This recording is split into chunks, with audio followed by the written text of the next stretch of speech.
issues that arrive for consideration.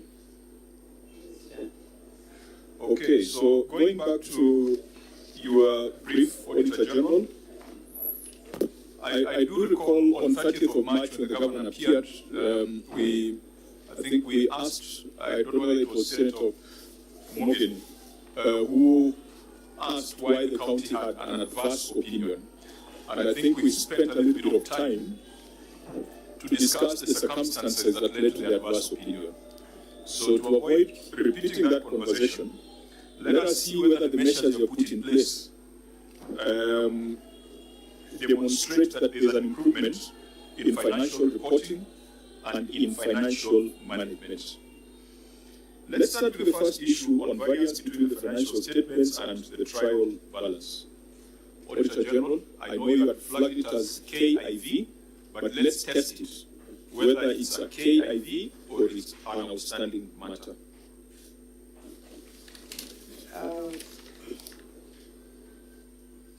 It's a KIV, and it informs both an outstanding matter and a KIV. Now, Auditor General, there is no way the financial statements and trial balances would differ. So it's only KIV if they have made adjustments. Have they done journals to adjust the balances, or the differences are still as reported in your audit? They have attempted to do journals, but the amended financial statements, actually the if-miss trial balance, which should tally with the financial statements, we've not seen. So that reconciliation we have not seen.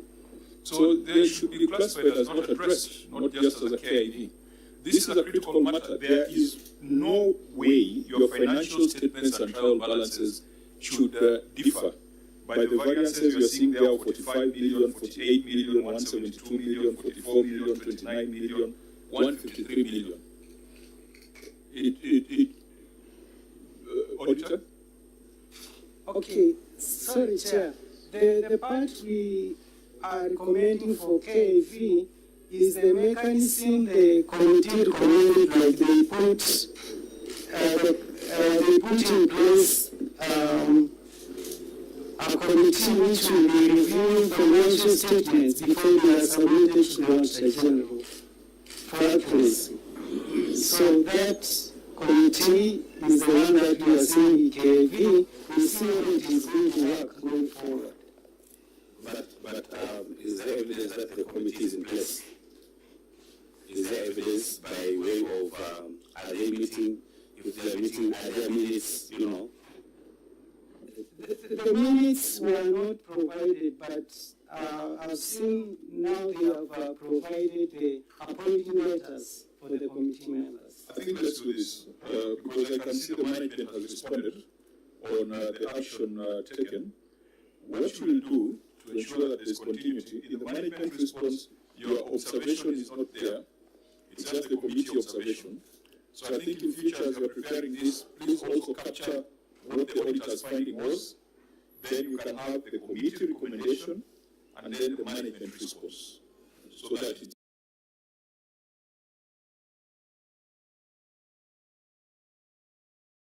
all in one document. So, Auditor General, what was your sum? It's a critical matter that you cannot gloss over. Financial statements and trial balances ideally should tie, unless there is a very good explanation. Thank you, Chair. This variance between the financial statements and trial balance formed the basis for Apperas' opinion. So the financial statement reflects the amount that divided with the trial balance amount as tabulated below. So we had a tabulation on where the financial statement differed with the trial balance. Particulars were like for employee costs, utilities, fuel, and lubricants. And in the circumstances, the accuracy and completeness. Auditor, what you do? Yes. Because there could be people following who might not have your report. just read the variance under each of those components. Thank you, Chair, for the guidance. So, under employee costs, the financial statements reflected 2.0 billion. So, sorry again, Auditor. Just read the variance at the end. Just the variance. The variance for employee costs between financial statement and trial balance was 4,900,116. Under utilities, supplies and services, the variance was 2,674,919. Communication supplies and services, the variance was 6,164,543. Domestic travel and subsistence, 45,347,481. Foreign travel and subsistence, there was a variance of 1,323,987. Building and advertising and information supplies and services, there was a variance between financial statements and trial balance of 14,821,266. Rentals and produced assets, a variance of 1.0 million. Training expenses, a variance of 8.2 million. Hospitality supplies and services, 48.3 million. Insurance cost, 11.4 million. Specialized materials and services, 172.166 million. Other operating expenses, 8.5 million. Office general supplies and services, a variance of 44.7 million. Fuel, oil and lubricants, there was a variance between financial statements and trial balance of 1,895,490 Kenya shillings. And routine maintenance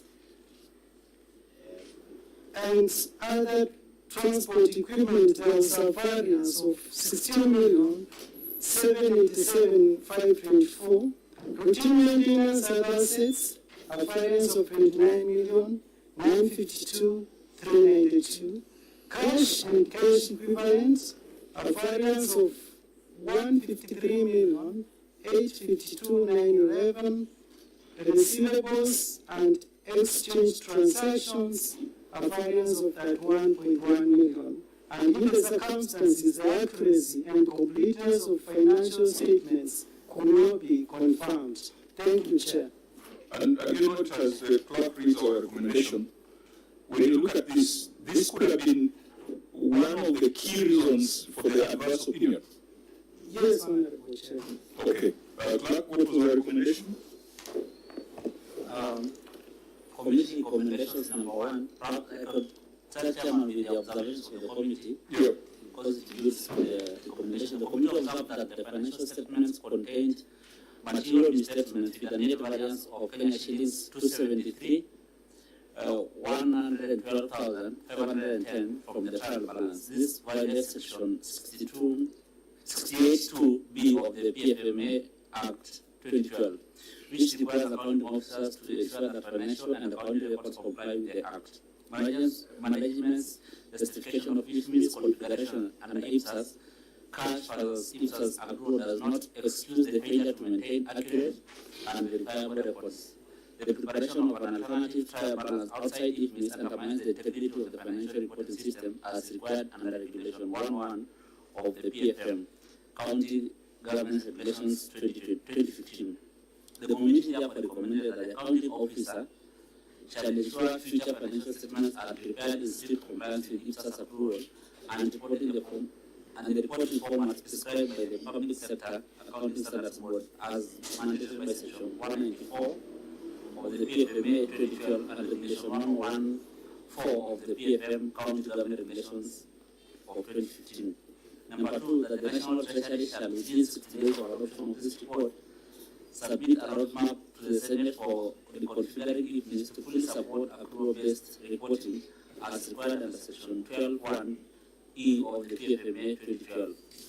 Number three, that the Auditor General shall monitor this matter in the subsequent cycle and report any recurrence to the Senate.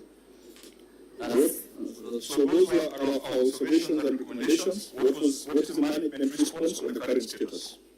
Governor? Thank you, Mr. Chairman.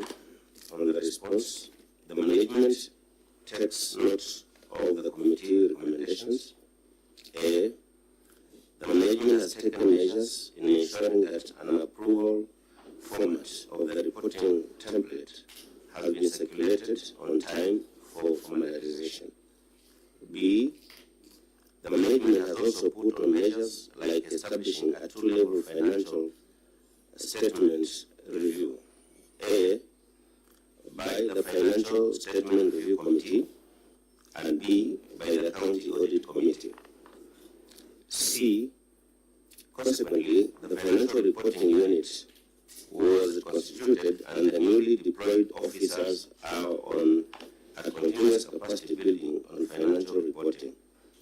As annexed in Annex 2, our attached appointment letters and training reports on financial reporting. B, the quarterly and annual financial statements for the financial year 2026-2027 have been prepared on the IPSAS accrual and in accordance with the templates prescribed by the Public Sector Accounting Standards Board. Thank you, Mr. Chairman. You see, when you came on 30th, we took your written responses and used it to generate recommendations. But we didn't have the opportunity just to drill down, because if you have drilled down on these numbers, you would have had maybe an additional recommendation. And automatically, one of those recommendations would have been that the figures must tie. Because when you look at some of these variances, let's take the biggest positive and the biggest negative variance. I think that's on row number 11, on specialized materials and services, where your financial statements has 377 million, but your trial balance has got 205 million, resulting in a variance of 172 million.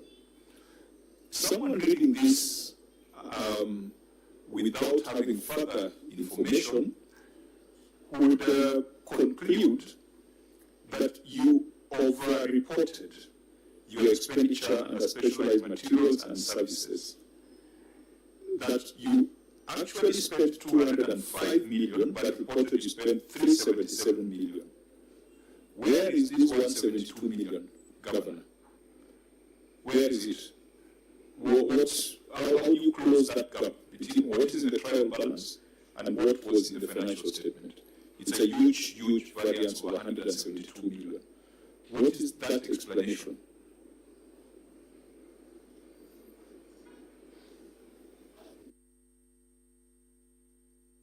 Let me allow my CC to give a bit of an explanation. Okay, proceed, CC. Okay, thank you for giving me this opportunity. So according to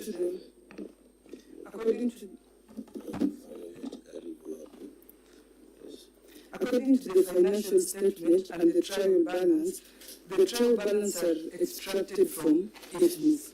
And from our previous IFMIS, cleanup had not been done. So there were figures from the previous financial years that could have brought up this issue. Now, to clear this issue, we sought information from the Treasury so that they can be able to help us clean the system, so that we can be able now, in this financial year when we are reporting, we will not be able to have this discrepancy. So that is one of the reasons that we noted that was coming from IFMIS. Thank you.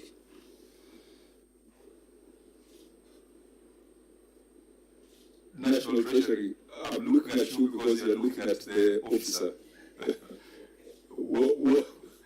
Does that make sense, what she's explaining? Chair, I may not understand what she's talking about, because when we close the year, we start a new year with a new budget. That should have new payments and everything very new. as we are talking, they are given even a circular to say that a new budget has been eroded. So I do not know how those figures that are from the previous budget and payments could come into the next one. But most likely they have a reason as to why they were in there. I do not understand that. Who are the preparers of this financial statement? Who are the signatories to the financial statements?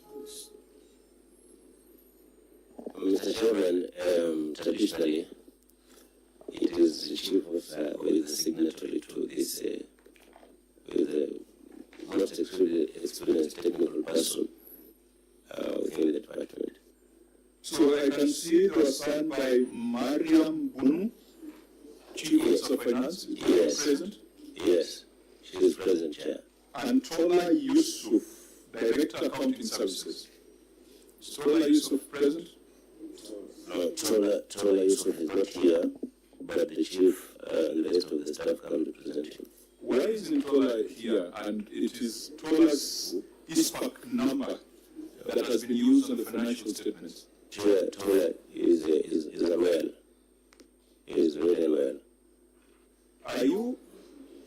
Can you confirm whether he is a member of the Institute of Certified Public Accountants of Kenya? Very much, Chair. Can you confirm if he's a member in good standing? Very much, Chair. Clerk, can you run a check on ISPAC number 4824?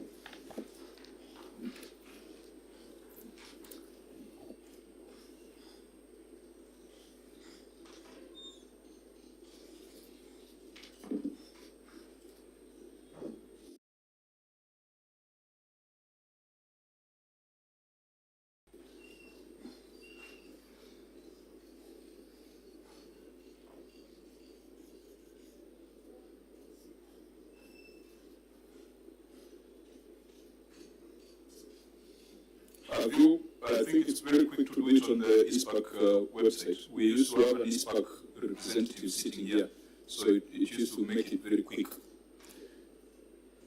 4824, which name does it bring up?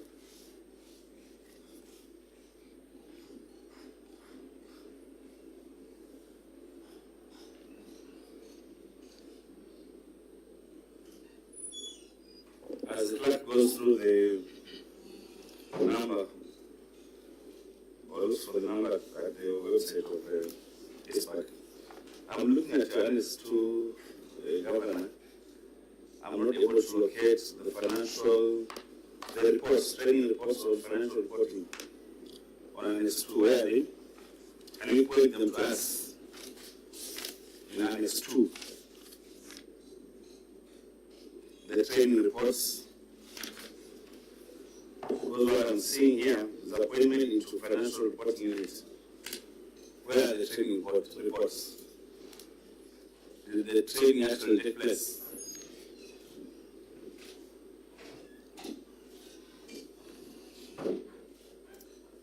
And did we have a need for training? Because we cited lack of capacity as one of the reasons for these variances. You will not cite it anyway in the management response. Okay, as I think you asked a good question that ties to the one that is currently pending, clerk. So when you cite for CPA number 4824, it brings up CPA Tola Bere Yona, membership status active, status not in good standing. So your financial statements prepared by someone who is not in good standing with the professional body. Senior counsel, you have been the president of the Law Society of Kenya with similar arrangements. What happens when an advocate is not in good standing with the Law Society of Kenya? Are they, what limitations, what are the limitations to what they can do? I think you are not only studying, it means as a professional body does not recognize you to render services in that field. So if you are aware you are not in good standing, the LSK does not recognize you as licensed to provide legal services. At that particular period when you search through the search engine. And I believe that it's the same thing for SIP. ISPAC. Correct. They're both regulated professions, because even before we go to training of other people, but the person preparing your financial statements is not in good standing with ISPAC. That's where you must start. That's where you must start, Governor. Chair, that is the reason for the continuous training which I talked about. No, continuous training. This problem does not go to everybody else. It starts with the preparer of this financial statement, who should bear professional responsibility, but is not in good standing with the professional body. We might not know why he's not in good standing. I hope he didn't con some people, he didn't do some shady stuff. But whatever the reason, I don't know, Auditor General, if it comes to your knowledge that the preparer of the financial statement is not in good standing with the professional body, what happens? Chair, we just report that they don't have capacity.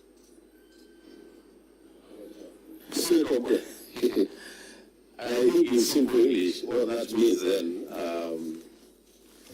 is that whatever documents they produce, they are not admissible anywhere.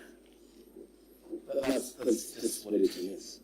That you cannot rely on any document prepared by an officer who is not in good standing. You cannot act on that document anywhere.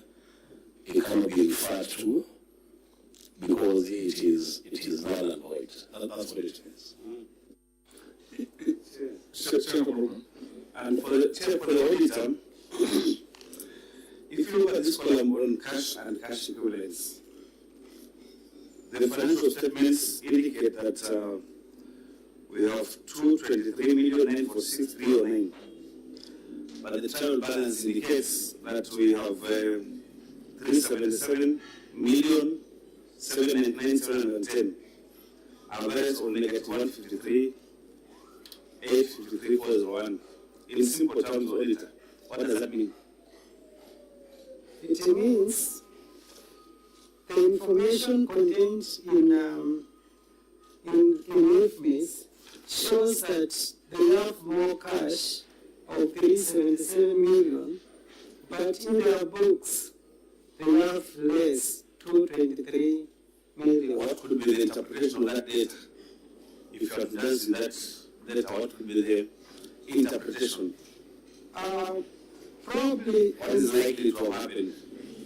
I think we queried this, Chair, where we said there were some bank accounts which has not been disclosed. Maybe they had disclosed their cash and cash equivalents. And it is because of this record keeping. Auditor, don't speculate. Yes. The correct answer is that the trial balance shows you have 377 million, but you're telling the world you only have 223 million. We may feature 153 million. Yeah, that's what this denotes. And that's what I'm saying, if we have interrogated these, we have generated additional recommendations. So we have financial statements prepared by someone who's not fit to prepare them, and that is the Director of Accounting Services. Is that the title of Tana Yusuf? Yes, Chair. So the Director of Accounting Services is not fit to hold that office because he's not in good standing with the professional body. Is there any other CPA who works under him?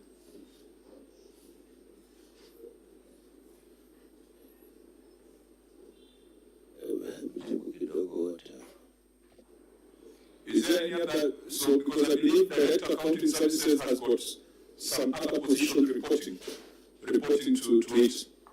Is there any other member of ISPAC who works under this? Yes, there are many. Let me allow my chief also to respond a little bit. Okay, so perhaps the Deputy Director? Is there a Deputy Director of Accounting Services? No, we don't have Deputy Director, but we have principal accountants, 2 principal accountants, and we have 1 chief accountant. And the others are accountant 2 and accountant 1. So the principal and the chiefs report to Direct Accounting Services, and the 3 are CPAs in good standing. Reporting to a CPA, a boss who is not in good standing. This is where your problems are, Governor. This is where you have incompetent people in the organization. And this is the value of coming to Nairobi, because in Nairobi, the Senator of Nyamira does not have any conflict of interest in Tana River. He will tell you as is. The Senator of Isiolo does not have any conflict of interest. I don't know who this Tola Yusuf is, whether it's a male or a female, but the records from the ISPAC database indicate they are not in good standing. They are not fit to hold public office. So, let's go back to the numbers. Let's go back to these numbers where you are saying you spent 300 million, but the schedules only show 205 million. And Auditor, you need to help us. For example, on this row on specialized materials and services, were you able to get a supporting schedule outside IFMIS that would justify the 377 million?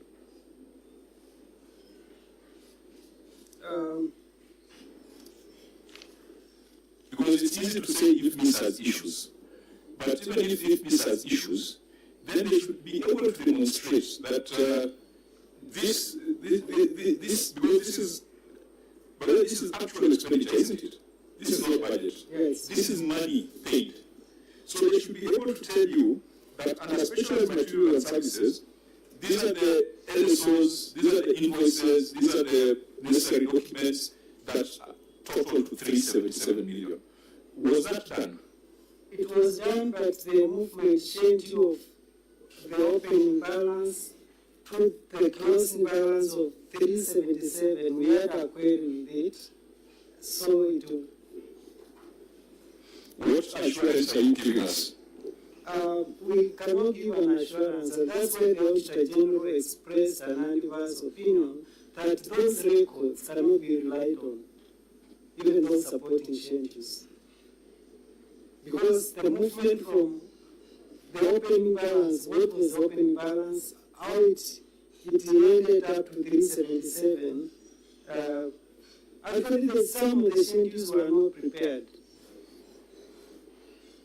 So, Governor, in sum, we have a variance of 273,112,000. Which one was higher? The financial statements. Clerk, you read out our observation that the variance was 273 million. When you add that last column, it is 273 million. So you have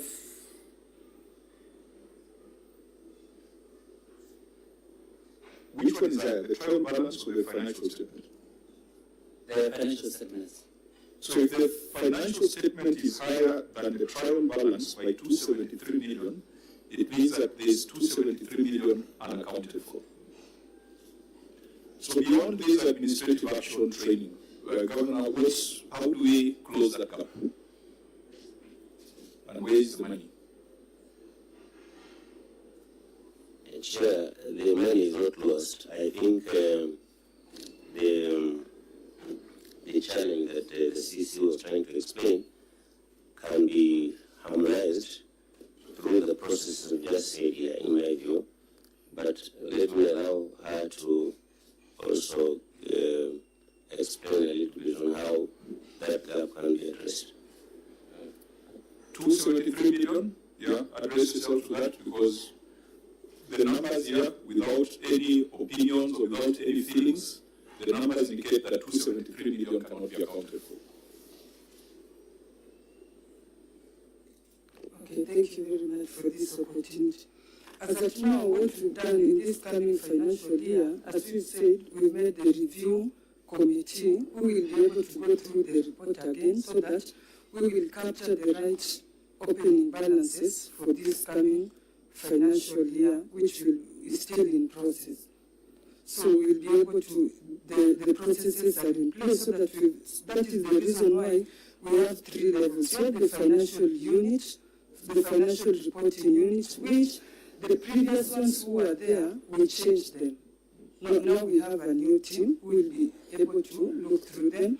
And then after they've already made the reports, they'll be able to go to the review committee, which also the review team, they are not in the preparation of the financial statements. And then after this review team, will go back to the internal audit for further review. So by doing these levels of checking, we'll be able to curb this, and we will notice it and we will reconcile it back this coming financial year.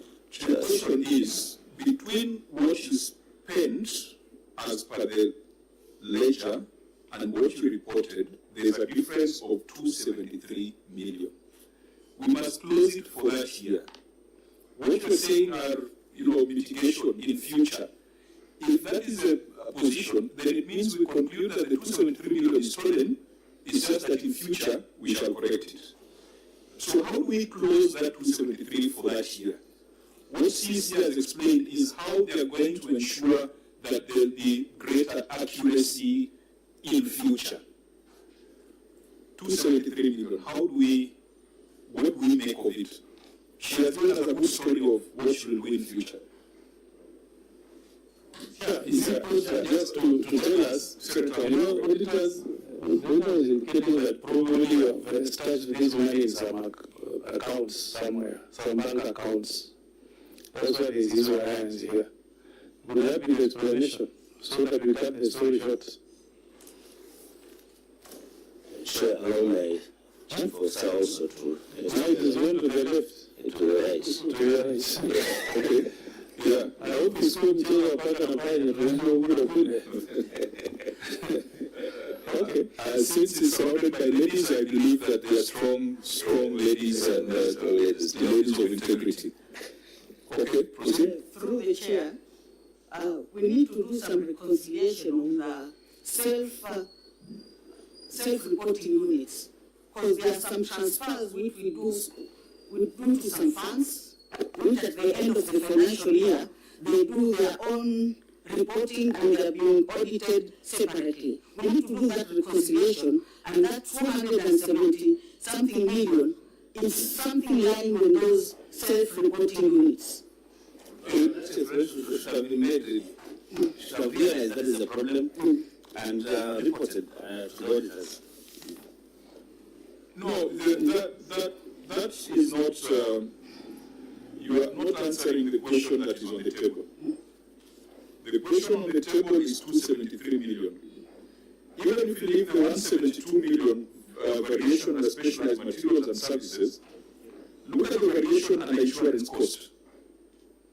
Where your financial statements, you have reported 28 million, your trial balance is 16 million. And our assumption is that the trial balance is a source of truth. So you have a variance of 11.4 million under insurance cost. Insurance cost is straightforward. You buy insurance, comprehensive motor vehicle, GPA, wiper, whatever it is, there should never be a variation. What's in your ledgers really should be in your the same figure of financial statements, unless you are over-reporting so that you can balance the figures. Through the chair, as we were speaking of the cleanup procedure we were requesting from the National Treasury, normally, sometimes, now I'm talking of the overall variances, not only on the cash equivalents, cash and normally, sometimes when we process something and we want to pay, sometimes it hangs somewhere. It's not in IB, nor is it in IFBIS. So where's the 273 million? You are saying hands. Where is it hanging? I want to understand. I thought accounts is about figures. When you say it's hanging is there. Maybe it's credit. So you have either debited or credited some amount. The reporting, that's the actual expenditure. There's reporting. That's the actual expenditure. But when it comes to IFBIS, I'm talking IFBIS, we have two systems. We have the IFBIS and IB. But that time it was not online. But when sometimes you have to run, these are two separate systems. You have to run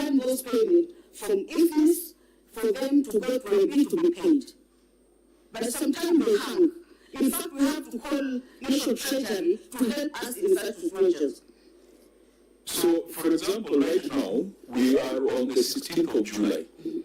Since you closed the financial year on 30th of June, did the National Treasury give you a window to sort out, to do your reconciliations, to do journals, to close any incomplete transactions? Those are the cleaning we are talking about. Was that provided in the prior financial year? At that time it was not done. That's Chief Officer.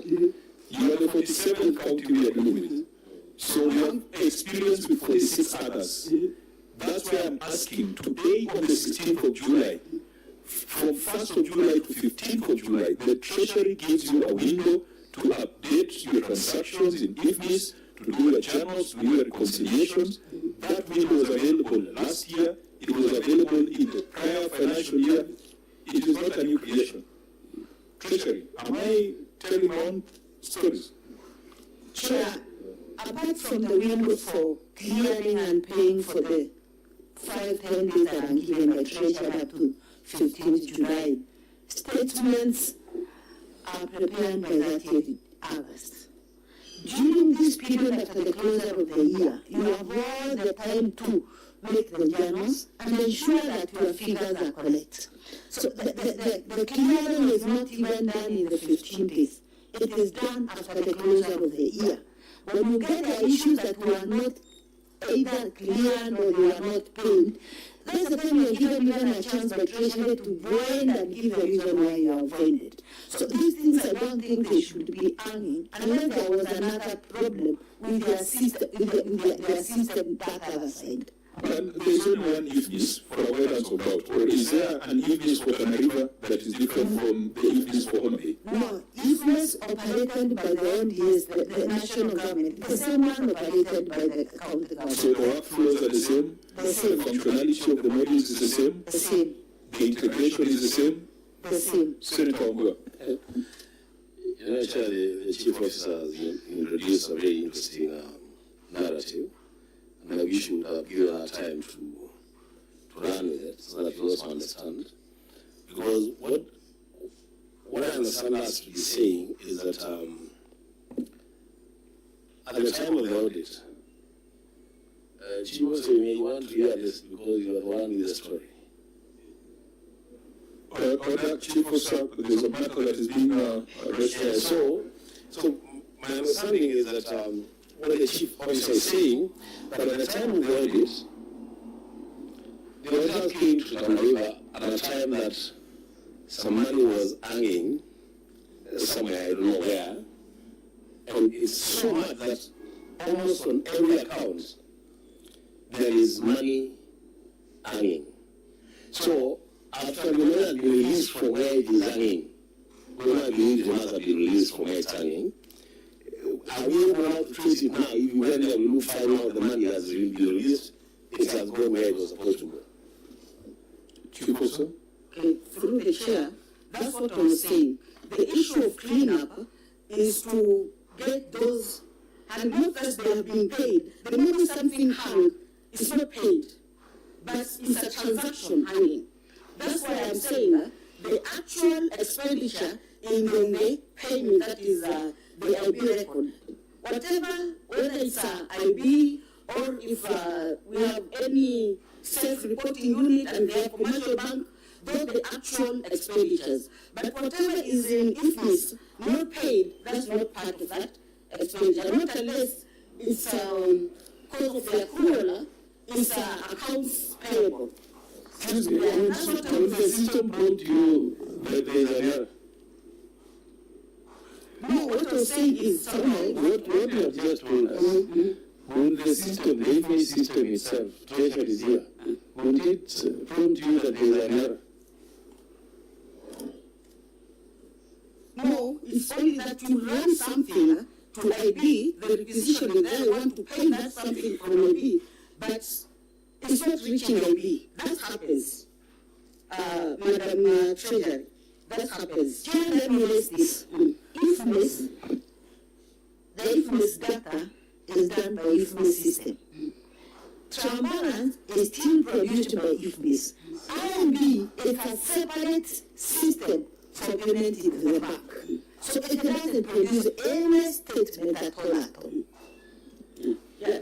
saying. These are two through the chair. These are Governor, where is 273 million? Chair, in my view, 273 is there. But we can only be able to have it in true picture after reconciliation, which we say the reconciliation process then comes out 2026, 2027. That's the time when now we can be able to reconcile, which is the process that is ongoing.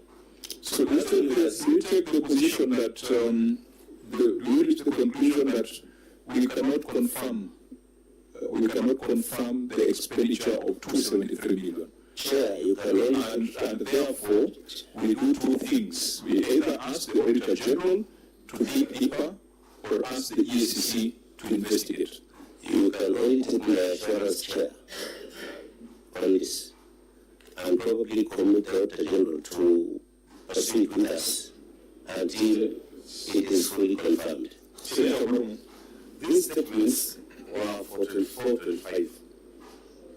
If you made a payment in 24-25 from your account to wherever it was going to, and it hangs somewhere, the time to do the reconciliation was 25-26. The year that has just ended. If you have not done that already, then when do you expect to do it? Because I thought, by looking at the statements, the bank statements from CRF and from wherever that money was going to, if there was anything hanging, so to speak, we must have realized during the just ended financial year and done the reconciliation. If we have not done that reconciliation in the year that has ended, when do we expect to do that reconciliation? In 26 and 7? I know that reconciliation should have been done. That was what we are saying, Chair, here, that we'll be able to comfortably harmonize the reconciliation in 26-27.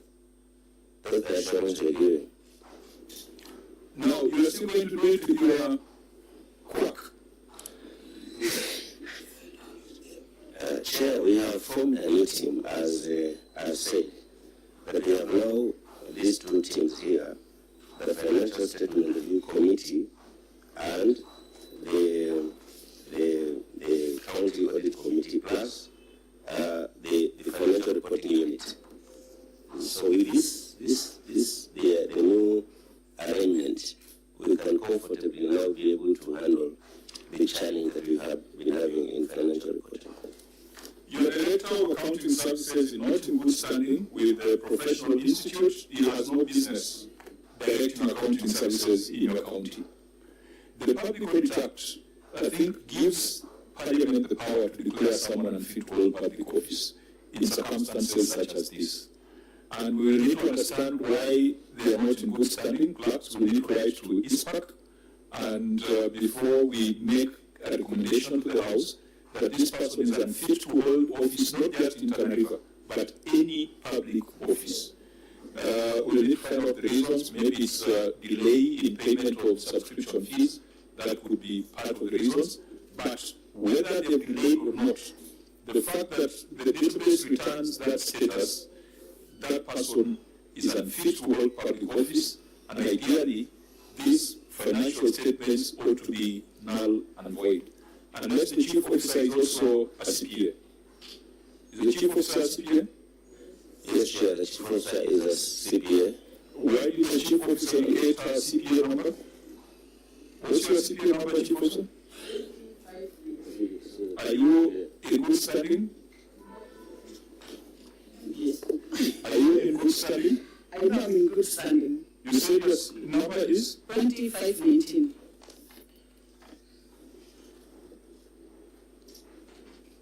CPA Bunu Mariam Abdallah.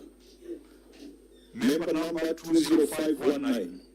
Status not in good standing. That is how you run the enterprise.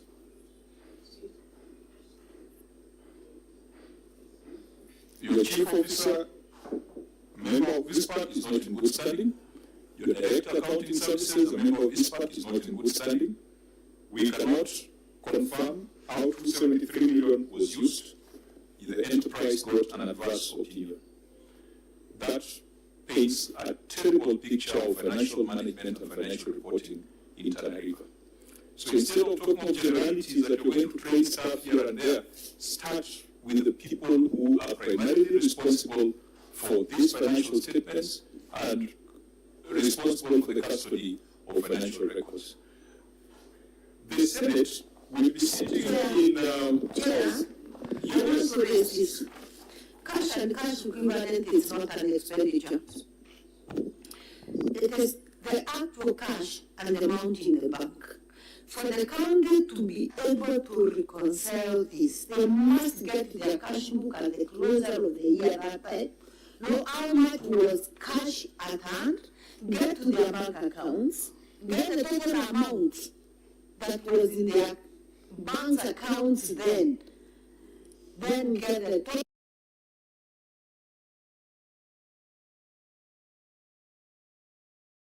and give the correct figure. But it's not an expenditure. There is nothing else they will do.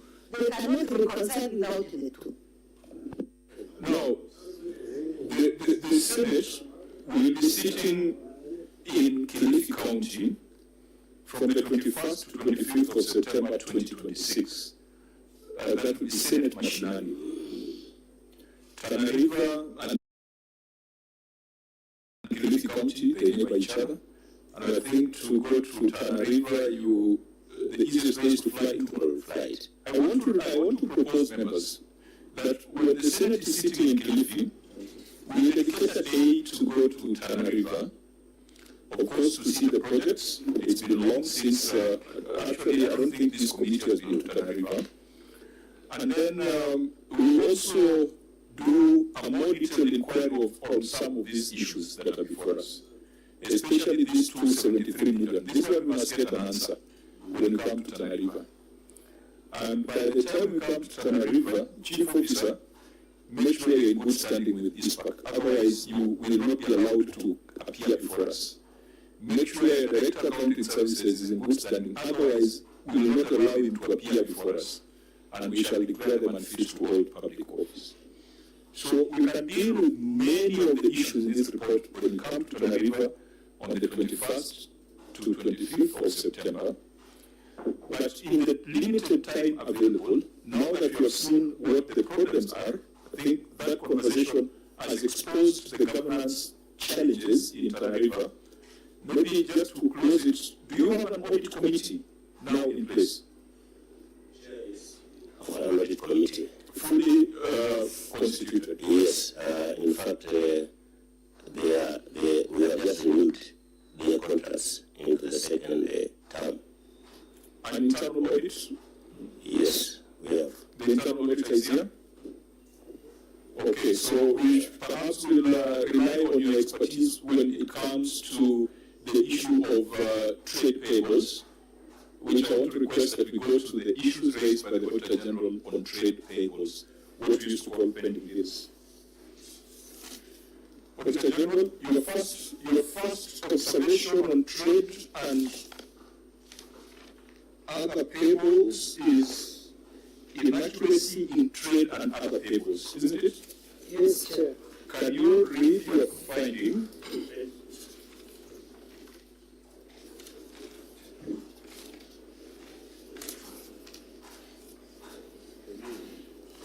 In the audit certificate, it is page 6. There are about 3 or 4 issues relating to trade and other payables. In the management response, I can see it is on page 10. So read your finding, we read our recommendation, and then we get the governor's action. Thank you, Chair. Inaccuracy in trade and other payables. The statement of financial position reflects trade and other payable balance of 4,114,800,096 as disclosed in Note 23 to the financial statements. However, the detailed movement sheet indicating opening balance and issuance and payments made during the year to arrive at the closing balance was not provided for audit. In addition, the controller budget report reflects a total pending bills balance of 2,353,247,286 as at 30th June 2025, resulting to an unreconciled variance of 1.7 billion. Further, the balance is net of suppliers' payments and adjustments of Kenya shillings 151,939,074, which have been excluded in the financial statements and whose journal features together with the relevant accounting documentations were not provided for audit. In the circumstances, the accuracy and completeness of trade payables balance amount of Kenya shillings 4,114,800,086 could not be confirmed. Thank you, Chair. Clerk, what was the recommendation and resolution of the House? Yes, Chair. The House resolved as follows. 1. The county executive shall provide an actionable payment plan within 60 days, prioritizing pending bills as a first charge of the county revenue fund as required under Regulation 41, 2 and 3 of PFM County Government Regulations 2015. 2. The control of budget shall consider efforts to clear pending bills when approving exchequer releases. 3. The county government shall only pay pending bills contained in their procurement plan pursuant to Regulation 52 and 3 of PFM Country Government Regulations 2015. 4. Supplementary budgets shall be prepared in the third quarter to curb arbitrary reallocations. 5. County government shall provide a budget for completed. 6. County government shall conduct public participation when formulating supplementary budgets, failure to which the control of budget shall not approve them.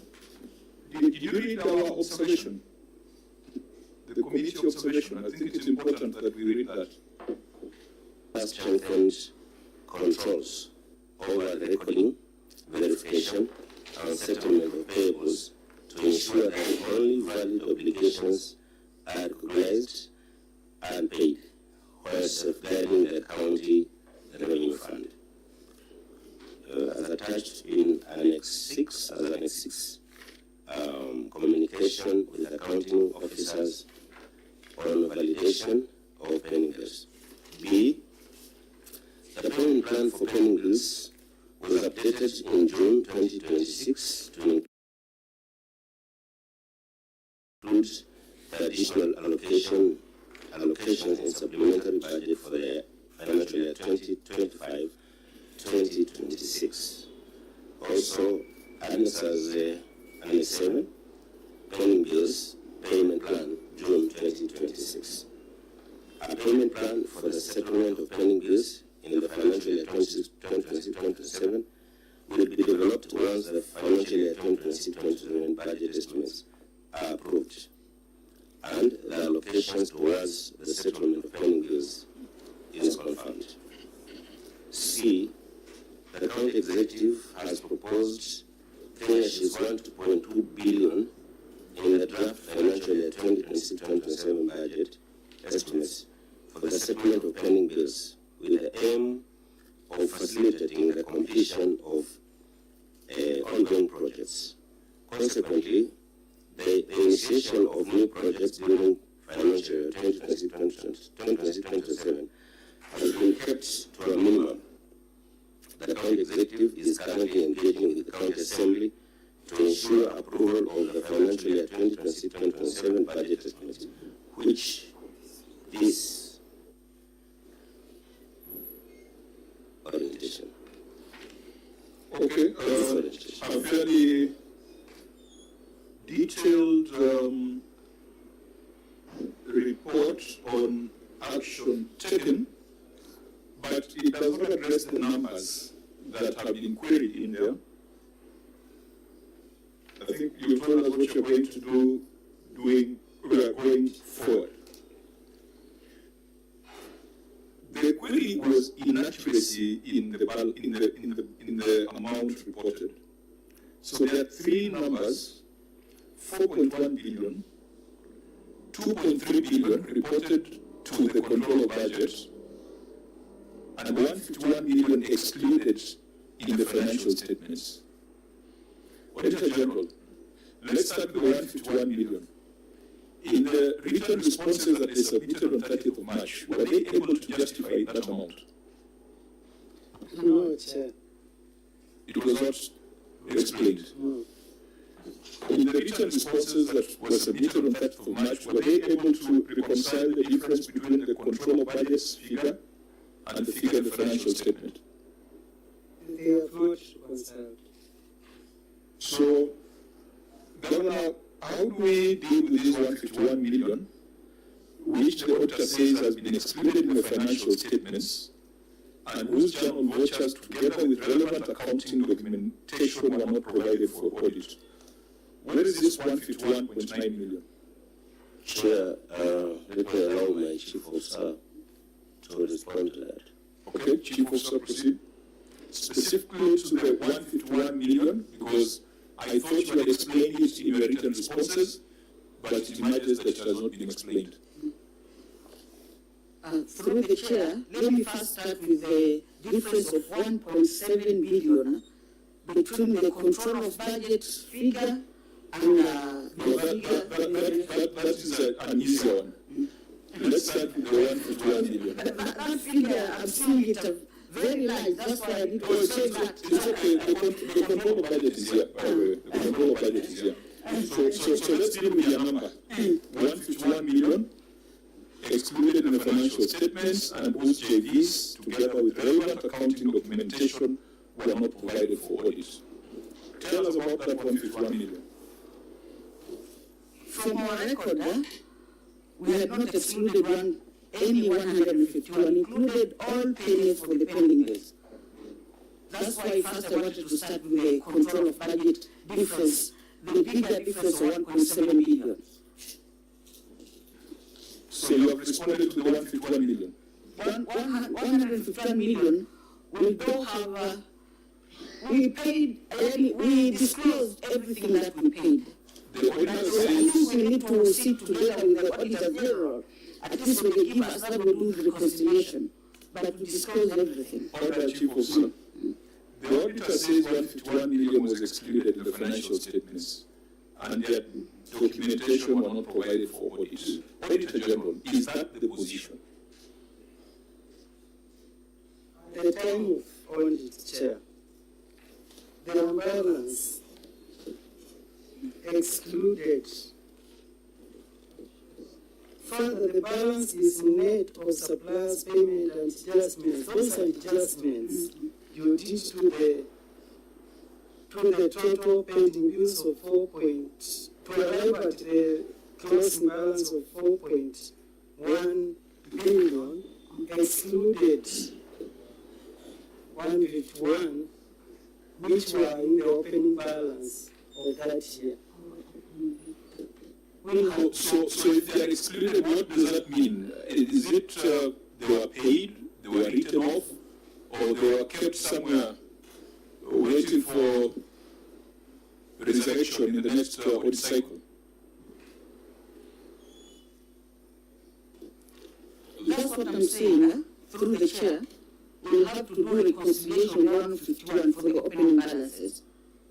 Because at the end of the financial year, we closed with 4.1 billion, of which we had ineligible pending bill of almost 1.7 billion and 2. Whatever that was disclosed by the control of budget. But we will have to do the reconciliation on 151 million. Members, I'll bring your attention to note 23, which you are a note which you are very familiar with. But as you analyze note 23, I'd like the Auditor General to read another finding on trade payables. There is another finding the Auditor General made on trade payables, so that we tie them all together. There was a finding on long outstanding trade payables. I think that's what the clerk read.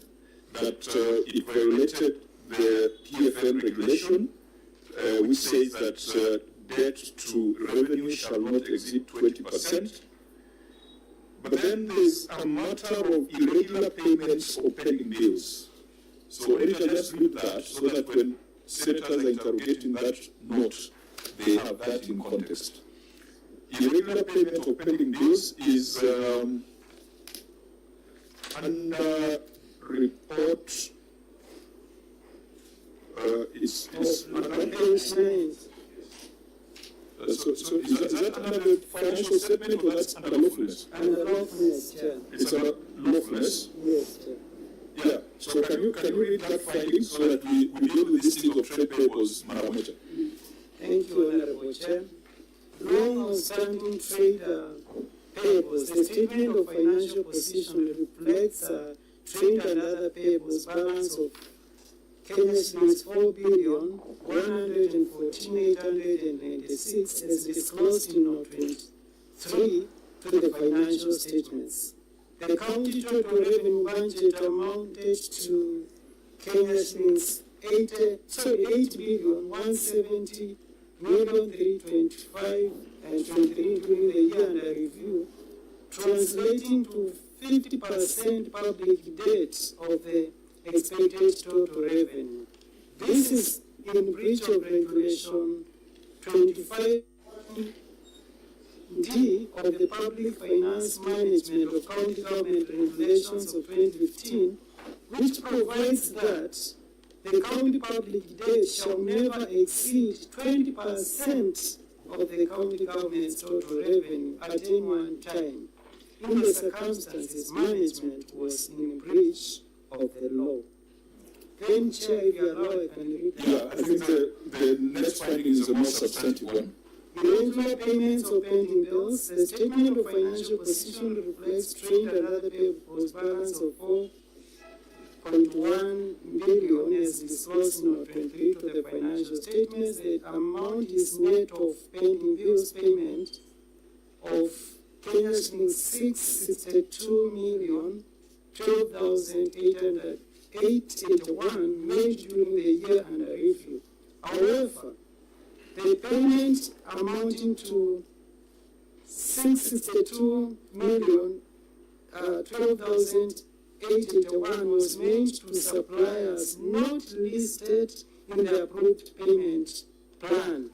This was contrary to Regulation 53(1) and 2 of the Public Finance Management of County Governments Regulation of 2015, which requires that, except as provided for in the Act and these regulations, an accounting officer of any entity may not authorize payment to be made out of funds earmarked for specific activities for purposes other than those activities, and public officer who makes such an unauthorized payment commits an offense under the Act. In the circumstances, management was in breach of the law. Thank you, Chair. Okay, so there are three, or at a minimum three aspects that have come out on trade payables: the accuracy of the amount, the lawfulness of the entire stock, and then 62 million made to suppliers not listed in the approved payment plan. Of course, if you go to the note itself, you'll be able to see a very huge amount of money that is over 2 years.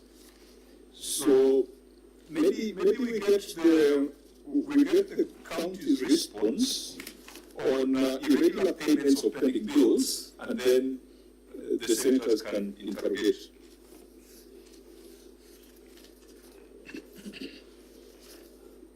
Maybe on our observation and recommendations, Clerk, on irregular payment of pending bills, what was our observation and recommendation?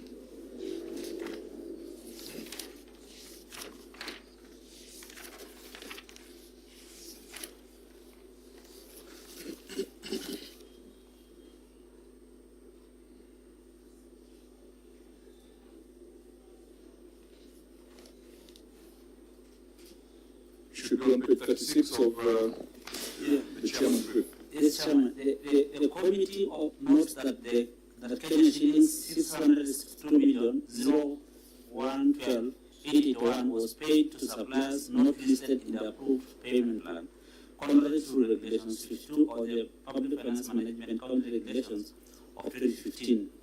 These regulations stipulate that funds earmarked for specific activities cannot be used for other purposes, and unauthorized payments constitute an offence under the law.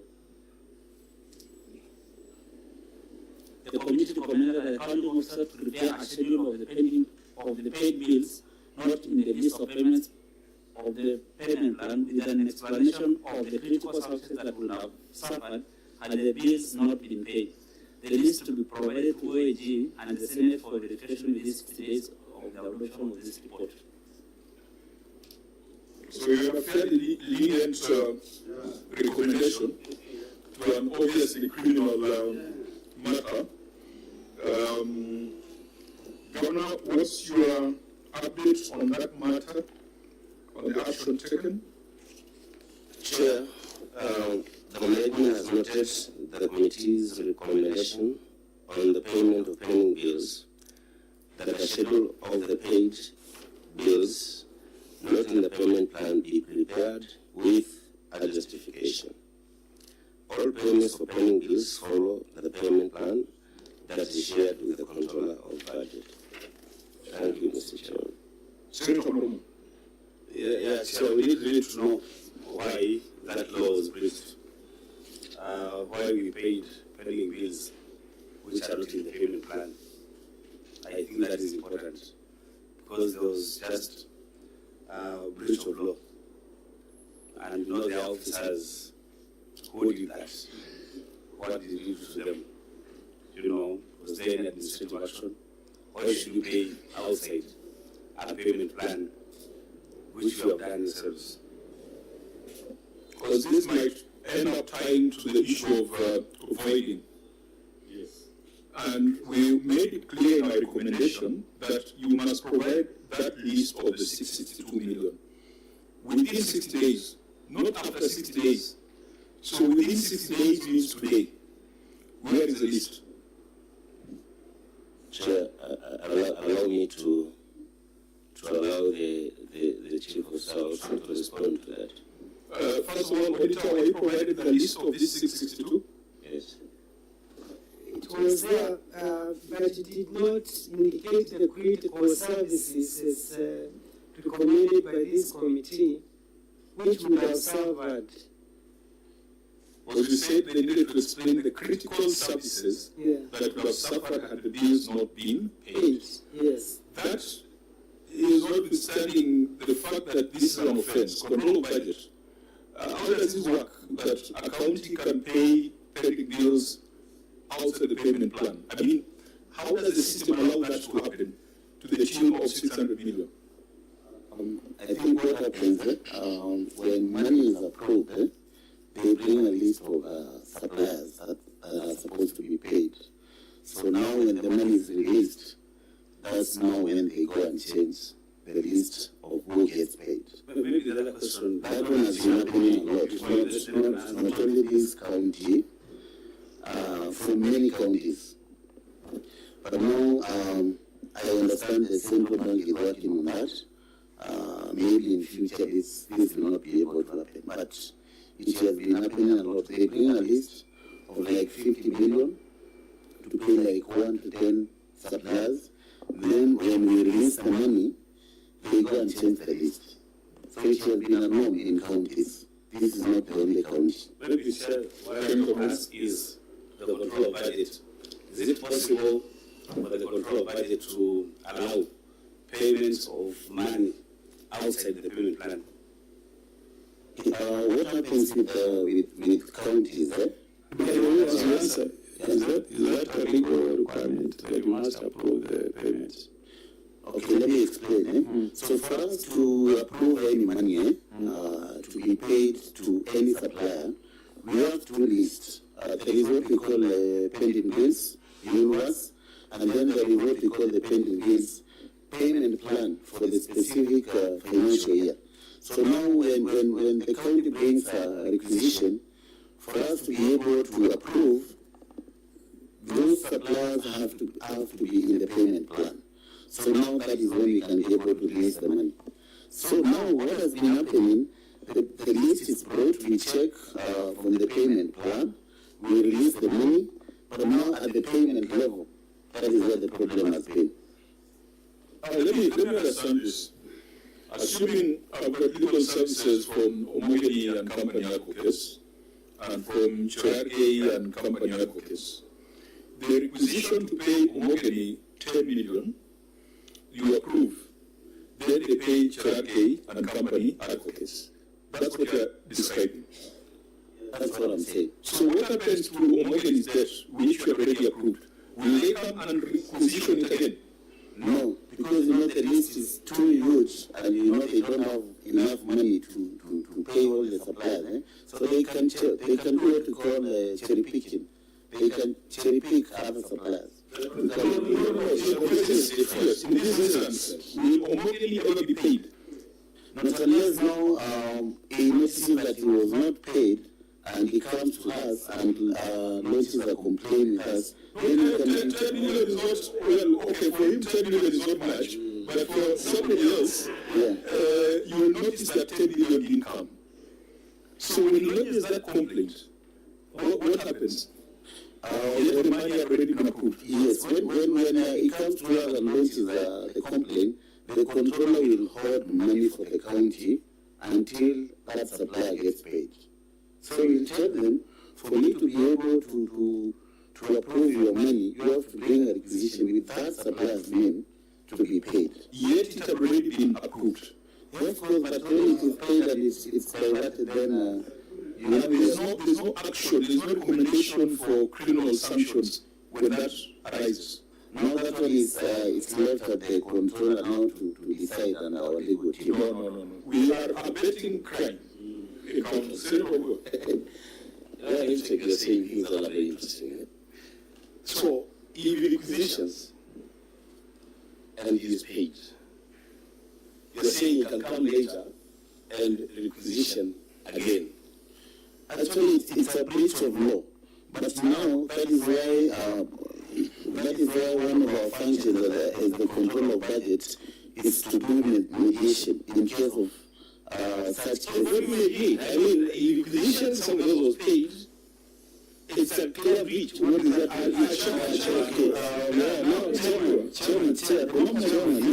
The normal procedure for paying suppliers, it's the county brings the requisition to us.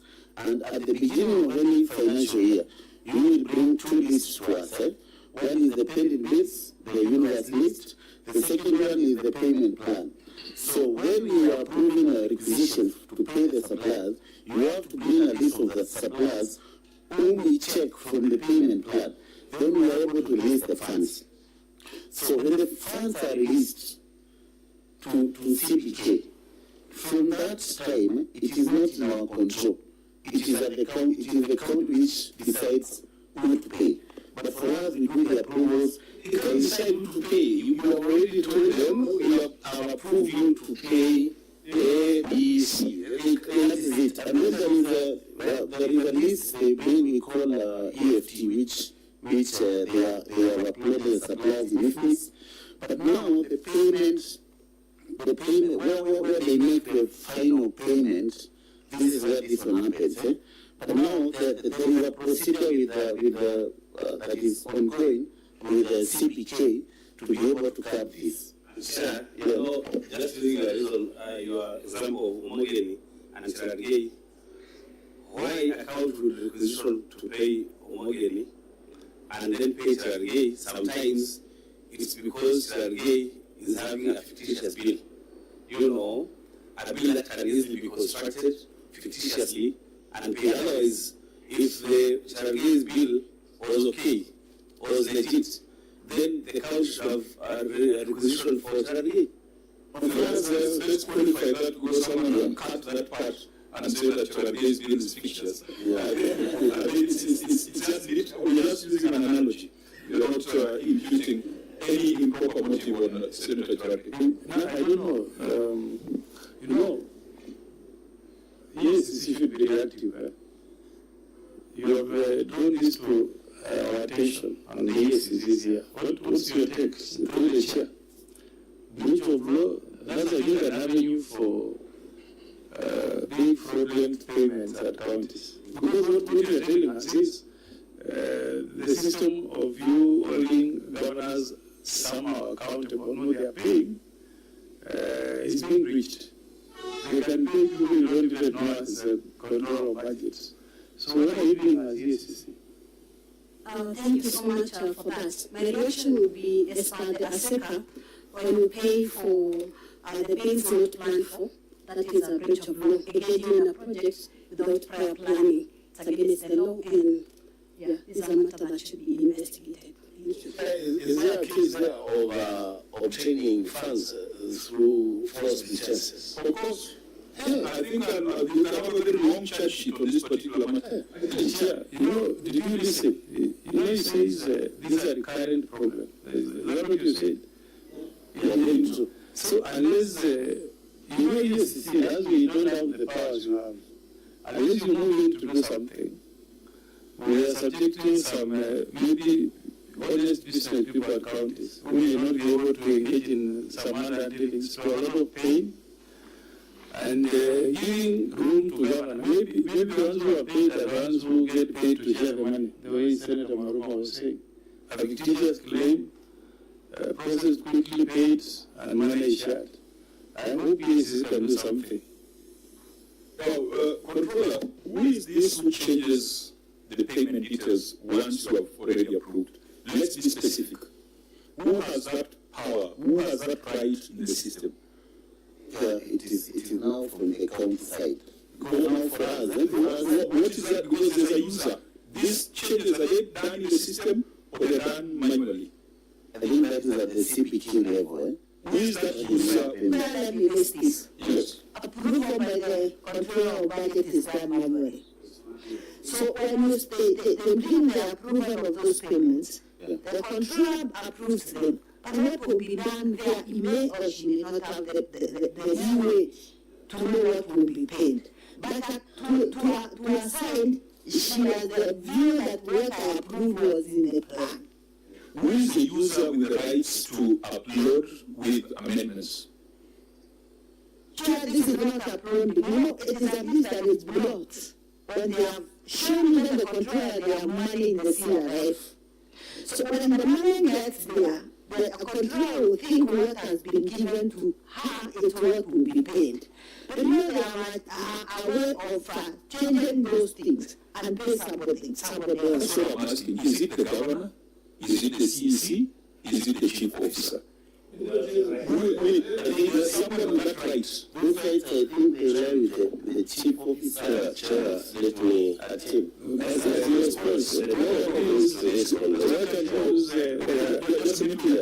can you use where can we use Tana give us a good example? Let them tell us who did the changes. Chair, Governor, let me give a different opinion because the controller of budget has indicated that this is not one county. And again, he mentioned something about money, that probably they don't give enough money. And I want to propose that probably is a matter that we can canvass with the COG so that we take it higher. Then we can be able to square. And again, it is proposed that CBK is trying to come up with something that can be able to harmonize. So that's my proposal, Chair. I thought you were going to give us more information on this. No, this is what you have said are recommendations for the future, which is okay. Yes, Chair. Let's deal with the 600 million. Then allow me to... We say to provide a list, providing justification. Yes. Maybe there was drought. Maybe there was serious conflict that required you to reallocate funds. There is nothing before us. What the controller of budget has explained is a criminal act in counties. It's prevalent. It could be in the other counties, but we are dealing with Tana River today. We want to know who is this officer who rewrites approvals after the control of budget has granted them? Is it the governor? Chair, let me allow the chief of staff to respond. Yes, because we are not going to kill the governor for everything. We are going to lay the blame where it's supposed to be. Who is this person who changes what has already been approved? Thank you, Chair. Let her. Can they raise their